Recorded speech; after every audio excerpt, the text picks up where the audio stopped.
네, 빌립보서 1장 12절에서 26절까지 말씀 봅니다.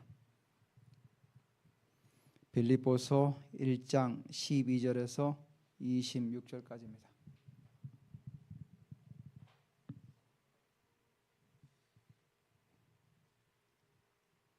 제가 12절, 여러분이 13절 교독합니다.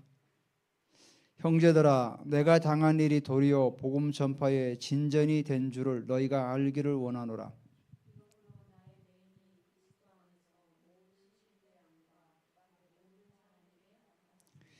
형제 중 다수가 나의 매임으로 말미암아 주 안에서 신뢰함으로 급없이 하나님의 말씀을 더욱 담대히 전하게 되었느니라.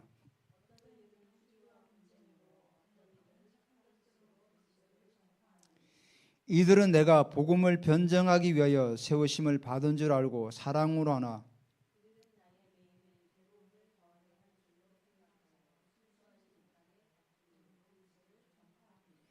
그러면 무엇이냐? 거칠으로 하나 참으로 하나 무슨 방도라든지 전파되는 것은 그리스도시니 이로써 나는 기뻐하고 또한 기뻐하리라.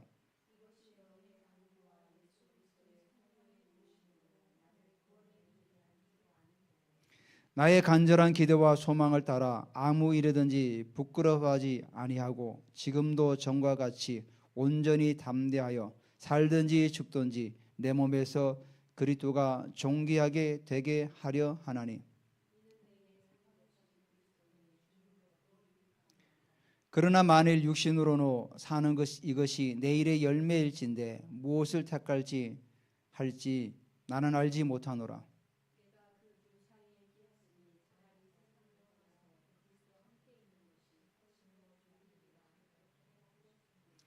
내가 육신으로 있는 것이 너희를 위하여 더 유익하리라.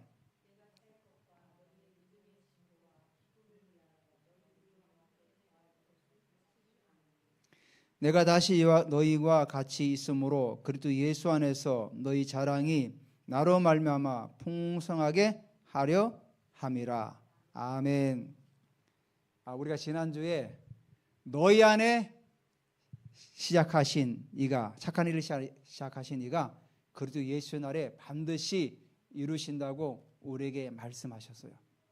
우리가 비록 더디 간다 할지라도 그분은 우리를 통해서 그 일을 반드시 이루신다는 사실을 여러분 굳게 붙들고 계속해서 믿음으로 전진하시길 바랍니다. 우리가 하나님을 향하여 믿음으로 전진할 때 우리 앞에 난간은 돌파되고 장벽은 무너집니다. 그렇기 때문에 우리가 지금 이 시전에 우리가 정말로 구해야 될 것은 믿음이죠. 믿음이 없이는 하나님을 기쁘시게 할 수 없다고 말씀하셨기 때문에 오직 의인은 믿음으로 말미암아 살리라고 말씀하신 것처럼 우리에게는 지금 믿음이 필요합니다. 계속해서 이 믿음을 가지고 전진해 나가시기를 예수님의 이름으로 선포합니다. 제가 오늘 저 제목을 복음의 전진, 영광으로 전진. 우리는 여기에 만족하고 머무는 것이 아니라 내가 구원받았고 내가 좀 기름 부음도 받고 예언도 좀 하고 이 차원이 아니라 우리는 영광의 차원으로 계속 전진해 나가야 돼요. 제가 지난번에 또 기도하는데 환상을 보이는데 계속 환상을 보이다는데 몇 주간 못 봤어요. 근데 오늘 또 기도하는데 환상을 보여주더라고요. 하얀 와이사스인데 곰팡이가 막 피고 있는데 제가 그거를 막 이렇게 지우고 있더라고요. 뭔가가 하나님께서 일하시는 것 같아요. 계속 지우고 있어요. 계속 지우고 있어요. 여러분도 믿음을 가지고 전진하시길 바랍니다. 자, 12절 한번 보시겠습니다. 형제들아, 내가 당한 일이 도리어 복음 전파에 진전이 된 줄을 너희가 알기를 원하노라. 바울이 당한 일이 뭡니까? 지금 복음을 전하다가 유대인들의 모함에 의해서 예루살렘에서 체포가 되어서 가이사랴에서 2년간 감옥에 있다가 로마로 지금 압송되어 가지고 지금 감옥에 있는 거죠. 그 당한 일이 결국은 복음을 외치다가 감옥에 간 거예요. 요즘 최근에 미국의 복음주의, 자유주의 운동을 하는 찰리 커크가 암살당했어요. 근데 한국 언론에서는 막 극우라고 표현 많이 하더라고요. 그분 한번 영상을 보십시오. 복음을 사랑하고 복음을 전하는 사람들이에요. 포르노 촬영하는 사람들한테 가가지고 막 그 복음을 전해요. 그 사람 얘기도 듣고. 근데 그분들이 이런 얘기를 해요. 제가 영상을 봤는데 당신처럼 우리를 존귀히 대해준 사람은 없었다 그래요. 그러니까 이분은 끊임없이 그들과 대화하고 계속 설득해 나가는 과정이 있었던 거죠. 저도 그분에 대해서 자세히는 몰랐어요. 암살 당하고 나서는 우리 왕의 사역에 있는 사람들도 얘기해 주고 제가 유튜브를 보니까 차츰차츰 알게 되더라고요. 저는 이 말씀이 거기에 생각나더라고요. 그분이 당한 일이 도리어 복음 전파에 진전이 있었다. 그리고 영국에서도 한국에서도 많은 젊은이들이 계속 일어나고 있더라고요. 정말 복음을 사랑하고 나라를 사랑하는 사람이었어요. 극우가네요. 언젠가부터 우리나라가 자유민주주의를 얘기하고 뭔가 복음을 얘기하면 극우로 몰아가요. 왠지 아십니까? 언론이 전부 다 이게 좌파로 다 가서 그래요. 우리나라의 공영방송이 노조들이 전부 다 민노총들이에요. 한마디로 언론이 기울어져 있다는 거예요. 운동장이 기울어져 있으면 아무리 공을 차도 다 밑으로 내려가잖아요. 제대로 보도를 안 한다고요. 그러니까 그렇게 순수하고 복음을 사랑하는 사람을 극우로 몰아붙이고 지금도 기독교인 걸 얘기하고 복음을 얘기하면 극우로 몰아가고 이게 뭔가 잘못된 거죠. 찰리 커크가 죽었다고 애도의 글을 올리니까 막 비난해 사람들이. 그만큼 우리나라 사회가 비참하게 가고 있다는 거예요. 아무리 나와 생각이 다른다 할지라도 죽음 앞에서는 다들 우리가 애도하고 그분을 기리는 게 필요하죠. 좌우를 떠나가지고.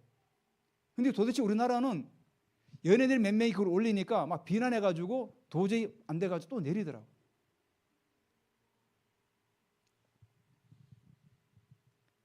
그만큼 우리나라가 병들었다는 겁니다, 여러분. 이게 정말 복음을 사랑하고 대한민국을 사랑하는 사람들이 사라져가고 있다는 겁니다. 한쪽으로 치우쳐서 계속 그쪽으로 가니까 지금 우리나라 정부 조직법 이런 것들이 중국의 공산당하고 거의 비슷하게 가고 있어요. 여러분 깨달아야 돼요. 지금은 기도하고 행동할 때예요. 내가 당한 일이 복음의 진전이 일어나야 되는 거죠. 사단은 그 목소리를 자꾸 내고 자유민주주의를 목소리를 내고 복음을 자꾸 말하니까 사단이 어떻게 해서 목을 쌌어요. 목을. 이게 사단이 얼마나 이게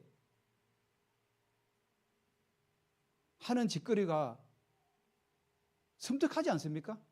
말을 못하게 목을 쌌어요. 목을. 그러니까 이 사단은 진리를 말하면은 그걸 못 참는 거예요. 그러니까 극으로 매도하고 사람들을 막 매도해 나가는 거예요. 우리나라가 지금 당한 일이 뭡니까? 300명의 미국의 근로자들이 막 구금당하고 완전히 뭐 중범죄자처럼 취급당하는 지금 그런 지금 시국에 있는 거예요. 동맹이란 미국에 의해서. 그러니까 얼마나 나라의 지도자가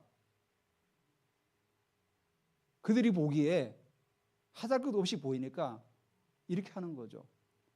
만약에 우리나라가 미국 같은 초강대국이면 그렇게 하겠습니까? 미국이라는 나라가? 못하죠. 한마디로 우습게 보는 거죠. 나라의 지도자와 이런 사람들을.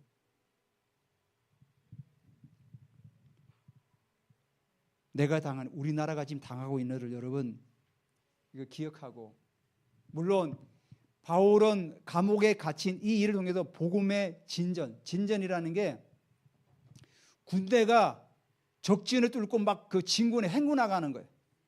모든 장애물을 뚫고 막 돌파해 나가는 거예요. 그게 바로 진전이에요. 옛날에는 진보라고 썼어요. 이 진전이 군대가 진을 싸가지고 막 전진하는 거예요. 그걸 말하는 거예요. 그러니까 내가 당한 일이 감옥에 있고 복음을 못 전하고 손에 매여 있을지라도 복음은 군대처럼 계속 전진한다. 그러니까 지금 우리나라에도 2030 젊은 세대들이 많이 깨어나고 있어요. 감사한 일입니다. 깨어나야 되죠. 나라의 시국이 어떤가를 우리가 냉정하게 깨닫고 봐야 되는 겁니다. 두리뭉실하게 넘어가는 것이 좋은 게 아니라는 거죠. 이러므로 나의 매임이 그리스도 안에서 모든 시대 안과 그 밖에 모든 사람에게 나타났다. 그러니까 복음의 진전이 일어나는데 나의 매임, 감옥에 있으니까 매여 있지 않습니까? 수갑을 차고 매여 있는데 시위대 안 사도행전 28장에 보면은 바울이 로마에 도착해 가지고 자기 셋집을 얻어서 생활했다고 이렇게 기록하고 있습니다. 여기서는 시위대라고 또 그래요. 근데 이 빌립보서가 바울이 로마의 1차 감옥에 있을 때 기록했다고 대부분의 학자들이 증언하고 있는데 뭔가 좀 안 맞지 않아요? 근데 학자들의 의견은 이래요. 처음에 로마에 도착해 가지고 그 시위대에서 감옥에 미결수로 있었다. 이렇게 증언하더라. 그 후에 이제 자기가 세를 얻어서 이렇게 나오게 되었다. 그렇게 우리가 이해를 하면은 좀 더 우리 본문을 보는데 편할 것 같아요. 그래서 시위대가 누구냐면은 로마의 황제의 근위대예요. 지금으로 하면 뭐죠? 황제 직속 경호부대죠. 그러니까 지금도 우리 경호원 되려면 어떡합니까? 사상과 모든 것들이 깨끗해야 돼요. 제가 군대에 있을 때 그때는 27이라고 그랬어요. 청와대 경호 파견 나가는 걸 뽑는 일이 있었어요. 그리고 동기도 몇 명 가고 우리 지역대에 있는 사람도 몇 명 그쪽으로 27으로 갔었어요. 근데 나는 그때 훈련을 들어가가지고 그때 없었어요. 그래서 내가 없는 사이에 그게 이루어져 버렸어요. 그리고 동기 몇 명은 갔다가 훈련을 시키고 마지막에 면접을 해요. 면접하는데 그 사람 면접이 가장 중요하게 보는 게 뭐냐면 충성. 다 검증해가지고 마지막 최종적으로 보는 게 충성을 보는 거죠. 그래서 거기서 탈락되면 이제 다시 자대로 돌아가는 거예요. 그러니까 이 황제 직속 이 건의대는 뭐죠? 매우 충성심이 높고 어떤 그 엘리트 가문에 있는 사람들을 뽑는 거예요. 이렇게 여기 안에서 바울이 복음을 전한 거예요. 자기를 에페프 브루스라는 그 신학자는 6시간마다 교대가 이루어졌대요. 그럼 하루에 4명이 계속 바울을 감시했던 거죠. 그들에게 계속해서 복음을 전했다는 거예요. 비록 감옥에 있었지만 바울은 시위대 사람들에게 계속 복음을 전할 수 있었다는 거예요. 아마도 미결소 신분이니까 어느 정도 이렇게 말을 하고 이런 것들이 허용이 됐던 것 같아요. 왜냐하면 아직 황제의 재판을 기다리고 있었잖아요. 그래서 시위대와 그 밖의 모든 사람, 아마도 이 그 밖의 모든 사람은 나중에 시위대에서 나와가지고 시위대 감옥에 나와가지고 셋집을 얻어 있을 때 그때 사람들을 만났던 것들을 말하는 것 같아요. 그래서 그 밖의 모든 사람들에게 나타났다. 사도행전 28장에 보면은 이태 동안 자기 찾아온 모든 사람들에게 하나님 나라를 강론했다고 그래요. 그러니까 바울이 당한 일로 인해 가지고 로마 감옥에 있을 때는 시위대들에게 복음을 전하고 셋집으로 나와서는 자기에게 찾아오는 사람들에게 하나님 나라를 전파하고 복음을 전거했던 거죠. 그래서 많은 사람들에게 나타났다는 거예요. 자, 바울이 당한 일을 내가 쓰고 복음이 계속 증거되고 시대도 복음을 전하는데 이 일을 통해 가지고 로마에 있는 형제들 14절에 보면 형제 중 다수가 나의 매임으로 말미암아 주 안에서 신뢰함으로 바울을 신뢰했다는 거예요. 겁없이 하나님 말씀을 더욱 담대하게 전하게 되었다. 이들은 뭐죠? 목숨을 건 겁니다. 한마디로. 바울이 복음을 전하다가 지금 감옥에 있는데 로마 교회에 있는 몇몇 형제들은 야, 우리의 사도가 지금 감옥에 있지만 우리가 어떻게 바울을 대신해서 복음을 전하자. 그 성경이 뭐라고 합니까? 겁 없이 하나님의 말씀을 더욱 담대하게 전했다는 거예요. 바울이 예수 그리스도를 믿음을 가지고 증거하고 나갔을 듯이 이 사람들도 바울을 신뢰한 거예요. 아, 바울은 어떤 죄 때문에 감옥에 간 것이 아니라 정말로 복음을 전하다가 순수하게 복음을 전하다가 감옥 갔기 때문에 우리가 그를 신뢰함으로 우리도 나가서 담대하게 복음을 전하자. 죽든지 살든지 이렇게 나간 거죠. 그러니까 로마 교회가 바울이 직접적으로 복음을 전하지 않았어요. 로마 교회는 자생적으로 탄생한 교회예요. 아마도 사람들에 의하면 학자들은 오순절 마가다락방에 성령의 불이 내릴 때 그때 디아스포라 로마에서 나그네 그들이 혹시 가서 전하지 않았을까 이렇게 추측을 하는 거죠. 정확히는 몰라요. 어쨌거나 로마 교회는 바울이 복음을 전하지 않았고 베드로가 전하지 않았어요. 자생적으로 자라난 교회예요. 근데 이들이 얼마나 믿음이 자랐으면 바울이 로마에 와서 감옥에 갇혔는데도 담대하게 나가서 복음을 전한 거예요. 마찬가지로 오늘날 우리가 이런 시대에 살면서 나라가 핍박하니까 우리가 그럼 기죽어서 가만히 있어야 되나? 그렇지 않다는 거예요. 더 담대하게. 손예모 목사님이 감옥에 갔잖아요. 근데 그 아들 되는 목사님인가 그분은 그러더라고. 오히려 나라를 위해서 잘된 일이라고. 경각심을 깨운다는 거죠. 또 한편의 사람들이 있습니다. 어떤 이들은 15절에 투기와 분쟁으로 어떤 이들은 착한 뜻으로 그리스도를 전파한다. 한 부류의 사람은 착한 뜻으로 사랑으로 복음을 전하는데 또 한 부류의 사람은 투기와 시기로 하는 거예요. 도대체 이들은 누구죠? 그러니까 학자들마다 의견이 다르더라고요. 어떤 분은 베드로를 따르는 무리들이 아닌가. 왜? 고린도 교회가 분파가 일어났죠. 나는 게바파, 나는 아볼로파, 나는 바울파, 나는 이것도 저것도 아니고 나는 그리스도파 이래가지고 막 싸웠잖아요. 분쟁했잖아요. 그러니까 로마 교회 안에도 아마도 바울을 따르는 사람도 있었을 것이고 베드로를 따르는 사람도 있었지 않았나. 또 뭐 다른 사람을 따르는 사람도. 그러니까 이들은 바울의 감옥에 있으니까 야 봐라. 바울이 우리 로마까지 와가지고 우리 영역을 지금 뺏으려고 한다. 이렇게 생각할 수도 있겠죠. 여기는 우리 나발이야. 죄송합니다. 우리 구역이야. 여기는 우리만 전해야 돼. 바울은 오면 안 돼.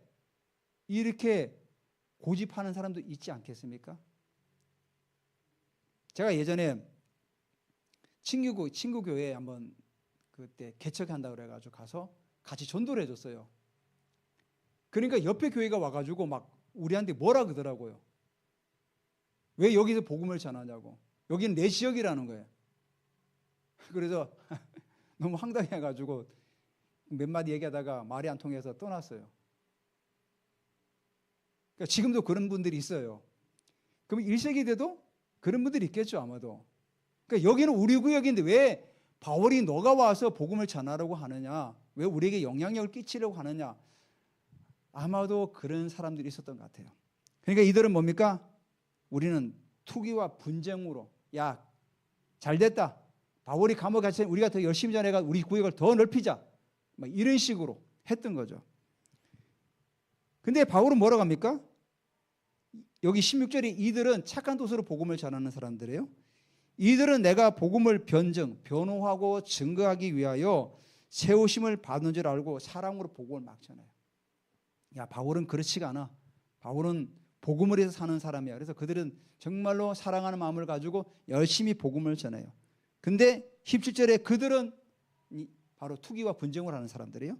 그들은 나의 매임에 괴로움을 더하게 할 줄로 생각하여 순수하지 못하게 다툼이라는 의미가 이 원어의 뜻을 보면은 자기 이익만 밝히는 사람이에요. 자기 이익만. 본래 그 시를 짜는 그 직공을 말하는데 이 사람들이 빗대어가지고 자기 이익만을 위해 살아가는 사람을 이 다툼이라고 번역을 했어요. 그래서 자기 이익만을 위해서 그리스도를 전파한다. 근데 바울은 뭐라 그러죠? 괜찮다.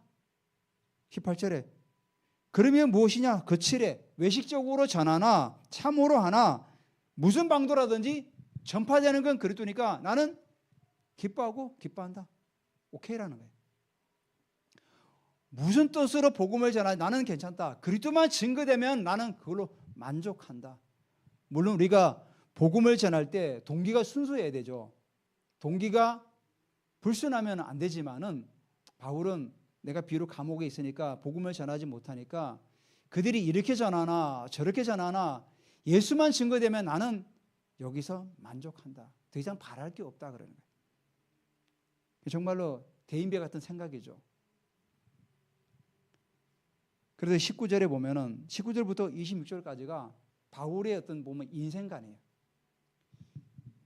이 바울이 가지고 있는 살아가면서 어떤 생각과 철학을 가지고 살아가고 있는가를 보여줘 우리에게. 뭐라 19절에 이것이 그렇게 전하는 거 막 전하는 거 말하는 겁니다. 너희의 간구와 예수 그리스도의 성령의 도우심으로 나를 구원에 이르게 할 줄 아는 고로. 자, 그들이 나쁜 뜻으로 전하나 좋은 뜻으로 전하나 이 모든 것들은 너희의 간구와 빌립보 교인들의 기도와 예수 그리스도의 성령의 도우심으로 말미암아 나를 구원에 이르게 한다는 거예요. 이 구원이 뭐냐면은 건강도 되고 때로는 석방도 말할 수 있죠. 석방. 내가 이 감옥에 나오는 석방도. 또 이 석방이 더 의미를 넓혀서 나중에는 마지막 때 그리스도 심판 앞에 섰을 때 영적인 구원도 말하는 거죠. 다 말하는 거예요. 그래서 빌립보 교인들의 간구와 성령님의 도우심으로 말미암아 내가 건강하고 또 석방이 되어서 나가게 이를 줄을 안다. 뭐 이런 식으로 우리가 해석해도 좋을 것 같아요. 그러면서 20절에 뭐라면 나의 간절한 기대와 소망. 바울의 간절한 기대와 소망이 뭘까요? 제가 이걸 한번 묵상해 보니까 자, 감옥에서 나의 간절한 기대와 소망.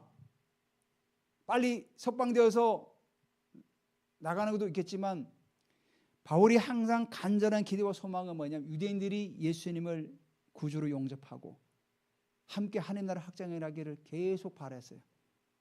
바울이 이런 얘기를 하죠. 내가 생명책에서 지워진다 할지라도 유대인들이 구원받으면 나는 그걸로 만족하겠습니다. 주님 저들을 불쌍히 여겨달라고. 그만큼 동족에 대한 애틋한 마음을 가지고 있었어요. 그래서 나의 간절한 기대와 소망을 따라 아무 일은 나는 부끄럽지 않다.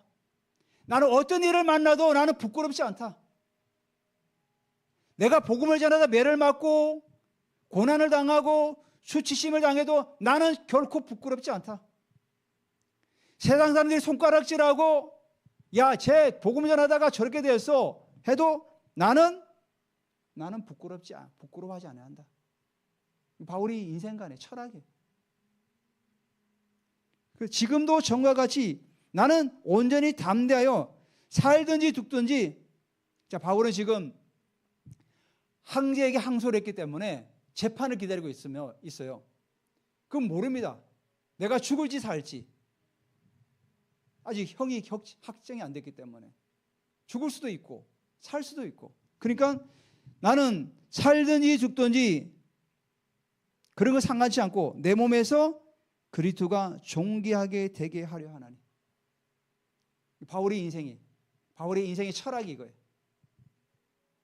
살고 죽는 거 그게 상관치 않다. 나는 오직 예수 그리스도만 내 몸에서 존귀하게 되면 나는 그걸로 만족한다는 거예요. 우리 인생도 살아감에 있어서 우리가 가져야 할 자세죠. 내가 어떤 환경에 처하든지 내가 어떻게 살든지 나를 통해서 그리스도가 존귀되면 나는 그걸로 만족합니다. 내가 돈을 많이 벌고 내가 돈을 적게 벌고 내가 높은 지위에 올라가고 낮은 지위에 있고 그거 다 상하지 않다는 거예요. 나는 오직 나를 통해서 그리스도가 존귀되면 난 그걸로 만족합니다. 그게 바울의 인생의 철학이에요. 그래서 21절에 이유는 내게 사는 것이 그리스도라는 거예요. 여러분 우리 안에 그리스도가 사십니까?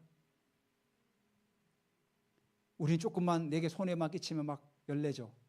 조금만 내게 뭔가 해를 끼치면 막 따지고 묻고 저도 잘 그래요. 근데 바울은 그런 거 상관치 않다는 거죠. 내 안에 사는 분이 그렇기 때문에 나는 그걸로 만족합니다. 그러니까 죽는 것도 유익함이라 그래요. 나는 죽어도 괜찮아요. 내가 그리스도를 위해서 살아가고 있다가 죽는 데까지 나아갈 때 할지라도 나는 괜찮습니다. 오히려 유익이라는 거예요. 유익. 내가 주님과 영원히 함께 거하면서 살아갈 수 있기 때문에.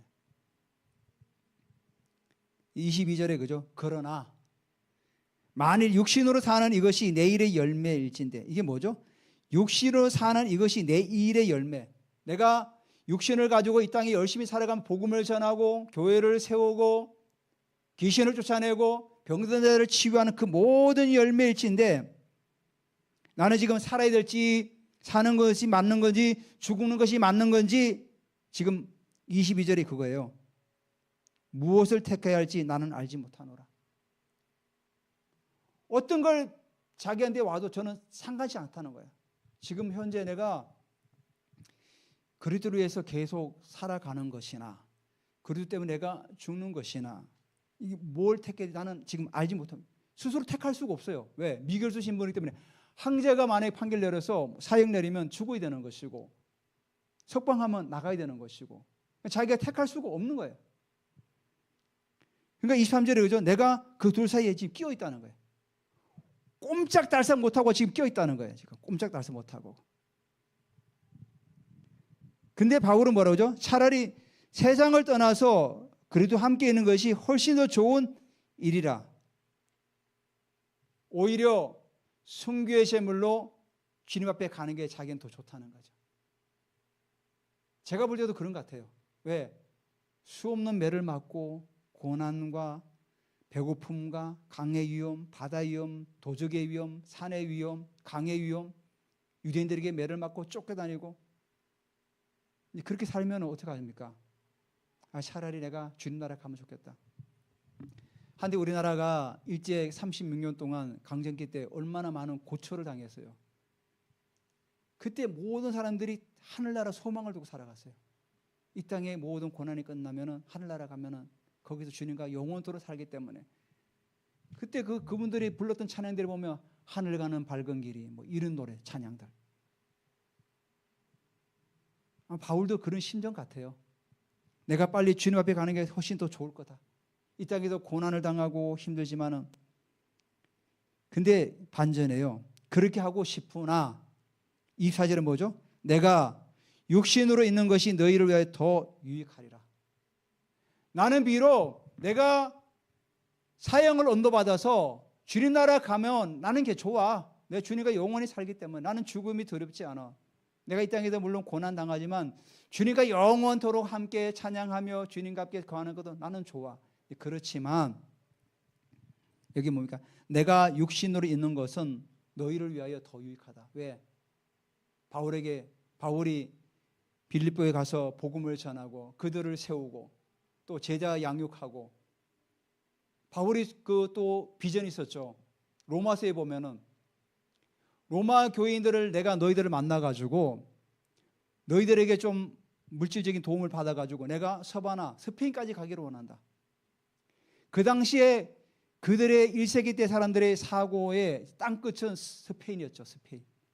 스페인이 끝이잖아요. 바다잖아요. 더 이상 갈 수가 없잖아요.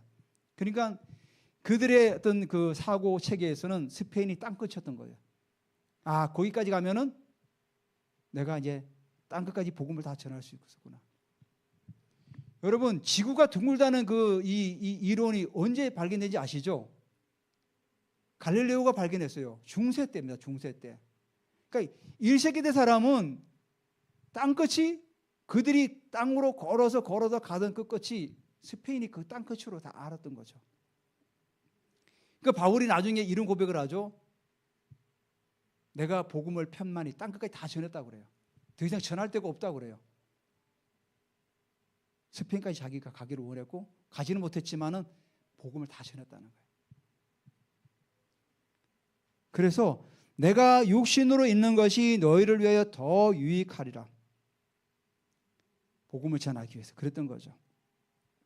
그래서 우리가 이 땅에서 육신을 가지고 살아가는 이유가 뭡니까? 우리의 유익을 위해서, 복음의 유익을 위해서 살아가야 된다는 거죠.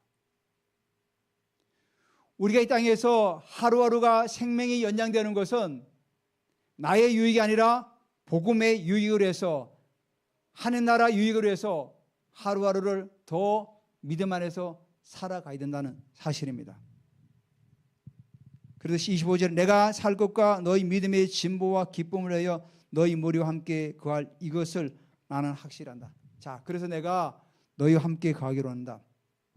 학자들에 의하면 바울이 로마 감옥에서 나와가지고 빌립보를 방문했다고 해요. 방문하고 그들하고 또 얘기도 나누다가 68년에 다시 잡혀서 로마에서 순교했다고 이렇게 말하고 있어요. 그러니까 바울이 아마도 62년, 63년, 63년이나 64년 초에 아마도 석방이 된 것 같아요. 석방이 되어가지고 빌립보 교회를 방문하고 또 여러분의 복음을 전하다가 68년에 로마로 압송이 되어가지고 순교했다. 이렇게 보고 있어요. 그래서 26절에 오늘 결론으로 내가 다시 너희와 같이 있으므로, 아마 생각하고 있었던 거죠. 내가 너희들 반드시 방문할 것이다. 그리고 예수 안에서 너희의 자랑이 나로 말미암아 풍성하게 하려 함이라. 야, 우리의 사도 바울이 이렇게 다시도 만나게 되어서 복음을 전하고 석방이 되고 정말로 사람들이 자랑할 거 아닙니까? 로마 감옥에 있었지만 결국 하나님께서 이끌어내서 자랑이 되게 하셨다. 여러분, 요즘 손흥민이가 미국에서 얼마나 잘하고 있어요. 보면 한국인이니까 자랑스럽게 생각하잖아요. 미국의 땅에 가서 열심히 잘하고 있으니까 막 자랑하잖아요. 응원석도 보면 막 태극기 흔들고 있고 막 이런 식으로 우리 자랑이 되잖아요. 아나운서도 코리안이라고 얘기하고. 바로 바울도 빌립보 교인들에게 자랑이었죠. 야, 우리의 사도가 전 세계를 다니면서 자기들이 말하는 전 세계, 지중해와 전체 복음을 전하면서 하는 날을 증거하고 있다고 얼마나 자랑하겠습니까? 그 자랑이 나로 말미암아 풍성하게 하려 함이라. 그 은혜가 말미암아 풍성하게 되어진다는 거죠. 오늘 우리가 이 19절부터 26절까지는 바울의 어떤 인생의 철학을 담긴 내용이에요. 우리가 살아가면서 비록 우리는 바울은 아니지만은 우리가 롤모델로 삼을 수 있지 않겠습니까? 야, 우리가 사나 죽으나 정말 그리스도를 위해 살아가야 되겠다. 내가 이 땅에서 살아가는 또 이유가 뭐냐? 남들에게 더 유익된 삶, 하나님 나라의 복음을 해서 내가 더 유익된 삶을 살아가야 되겠다. 이게 우리가 가져야 될 태도죠. 그냥 우리가 뭐 밥 먹고 자고 막 이래 살아가는 게 아니라 정말로 내가 복음에 유익된 삶을 살아가야 되겠다. 그게 바로 바울로부터 우리가 배우는 자세죠. 나도 비록 바울처럼 못 살지라도 내가 본받아서 따라가기를 원한다. 이런 믿음을 가지고 살아가시기를 예수 그리스도 이름으로 선포하고 축복합니다. 사모님 잠깐 앞으로 나오시기 바랍니다.